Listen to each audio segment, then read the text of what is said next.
Hi guys, welcome back to my channel. My name is Tessie and today we are going to be recreating this dress. If you're new to the channel, you're welcome. If you're yet to subscribe, kindly do that and let's get right into the video. So guys, I've gone ahead to draft out my pattern. I have several videos on how to achieve this. I'll drop the link for you to watch. But let me quickly just summarize. So what I did was to chalk my shoulder divided by 2. I came down to the chest line, bust point, under bust and my half length. So for the neckline, I'm making use of 4.5 inches. So I came down by 1 inch for my shoulder slope, curve the shoulder and then curve in my armhole. So I placed my nipple to nipple divided by 2, chalked it all the way down, then took my dart of 1 inch on both sides, then connected it to the half length. Then at the chest line, I took my dart of 1 inch as well, then connected it. So this is what I did. I gave it a sweetheart effect. So I really don't want this video to be long. That's why I drafted it. Like I said, you can watch any of my video to get a clearer understanding. So at the bust point area, I came down by 1 inch for my bust dart. So I just landed it all the way here. So we're going to be cutting this part out. We're good to go. I'll go ahead now to cut out my pattern.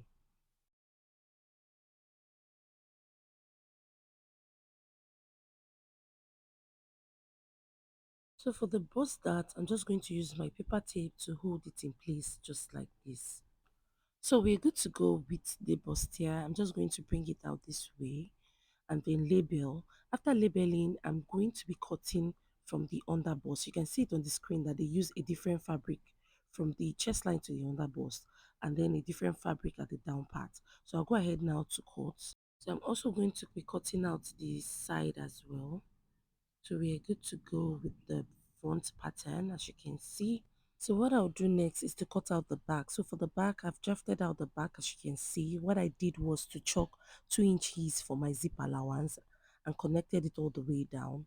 So for the neckline, I came in by 4.5 inches and then came down by 1 inch for my shoulder slope and then curved my shoulder. So guys, I'll leave the link for you guys to watch how to perfectly cut this. So what I'll do is just cut it out and then we'll cut on the fabric.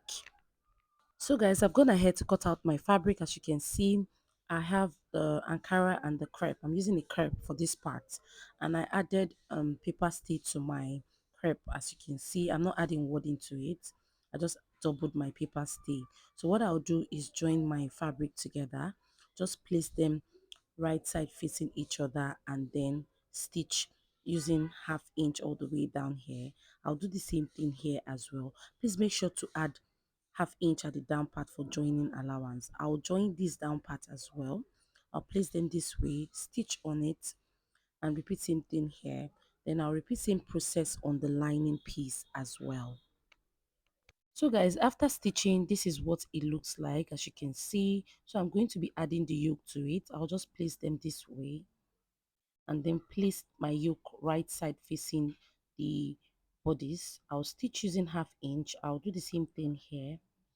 After stitching, this is what it looks like. I've given it a very good press. I'm just going to add my lining piece to it. So I'll place my lining right side facing each other and then stitch using half inch and stitch the side. Then I'll flip it to the right side.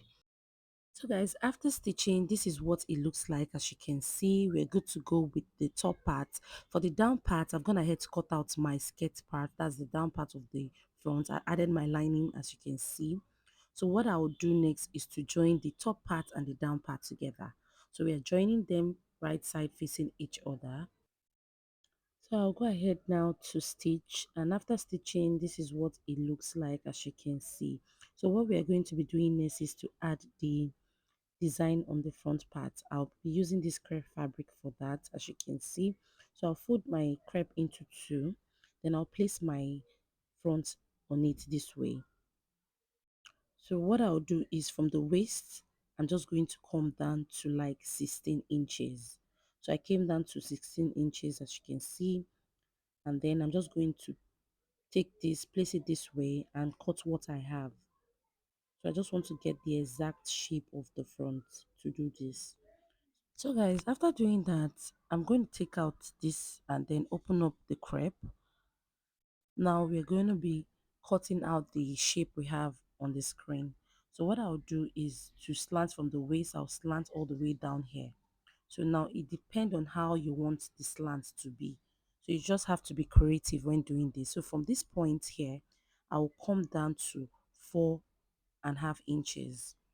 Then from this point here, I'm just going to slant to that point. So I will slant to that point, as you can see. So guys, after slanting to that point, I'll go ahead now to blend that line. So I'm just going to blend my lines. After doing that, at this side of the fabric, I'll come down to 10 inches. That's how wide I want it to be. So I came down to 10 inches. So what I'll do is to slant. So I'm not slanting all the way down. I'm slanting halfway first. Then before we curve the other part. So just watch what I'm doing. So I'll slant all the way down here. Then after slanting all the way down to this point, I'm going to use my ruler to curve the other part. So I'll place my ruler this way and then slant all the way down. So guys, you just have to be creative when doing this. So this is what it looks like. I'm going to blend the lines. After blending my lines, we're good to go with the first curve. So we're going to be cutting the second one. So for the second one, I'm going to be working with this side of the fabric as well. So this other curve is going to be a bit smaller than the first one. So what I have here is 4 inches. So I'm going to be working with this 4 inches. So I'll curve and stop at that curve, then curve it all the way down as well. Just watch what I'm doing. So I'll just slant my ruler this way from that 4 inches line. Then I'm going to chalk it down and then give this other part the curve as well. So I'll place it this way and then chalk it all the way down. So guys, this is what it looks like. As you can see, we're good to go. So guys, I'll go ahead now to blend the line. After blending my lines, I'll be cutting it out. So just watch what I'm doing. If you're yet to subscribe or like this video, kindly do that. Thank you. So guys, after cutting out the crepe, this is what it looks like. So what we'll be doing next is just placing it on the fabric to see what it looks like. So guys, when placing, the crepe doesn't start from the waistline. You come up a bit, like 1 inches from the waistline, then you place it. Then after placing it, you place the second one this way as well. So I like how it is looking. So what I'll do next is to cut out lining for each of them.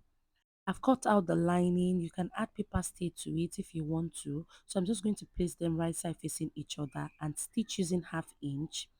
And at the down part as well, I'll stitch following the curve. Then after stitching, I'll notch and flip it to the right side. I'll repeat same process for the smaller one. Stitch following the curve using 1/2 inch and do the same thing for the down part and then flip it to the right side. So guys, after stitching, this is what it looks like. I've given it a very good press. I'm just going to be attaching it to the gown. So I'll bring my gown out and then place the crepe on it. So I'm placing the crepe 1 inch from the waistline. So I went up 1 inch from the waistline. Then I placed this. After placing it, I'm just going to use my pin to hold it down. So I'll go ahead now to pin it down. After pinning it down, I'll do the same thing for the smaller one as well. So I'll take the smaller one and then place it. So I came down like 3 inches from the bigger one. So guys, after placing, I'll go ahead now to pin it down as well. Make sure the curvy parts are aligning just the way mine is. So go ahead, make sure they align and then pin it down. So guys, after pinning my fabric together, I'm going to be running a stitch at the edge with the same matching thread neatly, and I'll run at the side and at the down part as well. Please make sure you use a matching thread for this. Run the stitch neatly at the edge and at the side as well. After doing that, this is what it looks like. As you can see, so guys, for the back, I've added the back and the lining together. So I'm just going to place my front and my back together, right side facing each other, stitch the shoulder using 1/2 inch. Then for the sleeve, I've gone ahead to cut out 2 pieces. As you can see, what I have here is 43 inches wide, and I've gone ahead to fold the down part because I'm going to be attaching elastic at the elastic casing. So after folding, what I have here is 13 inches. So guys, please make sure to fold the down part because we're going to be attaching elastic to it. So what I'll be doing next is splitting this to get my armhole. So you do the same thing for the other one as well. So guys, I've joined the shoulder part of the gown. So I'm just going to notch the middle part of my sleeve. So notch the middle part and then place the middle part on the shoulder area, and then you pleat, pleat all the way to the armhole. You repeat same process here. You pleat all the way down to the armhole, and then you do the same thing for the other sleeve as well. So I'm just going to place it and then stitch. Guys, after placing, this is what it looks like. What we'll be doing next is shaping the dress. I'll go ahead now to shape the dress and also attach the elastic on the elastic casing. I'll do the same thing for this side, add my zip, and then show us the end results. So guys, this is the end result. Hope this tutorial was helpful. Please do not forget to subscribe, like this video, comment, and share. Bye.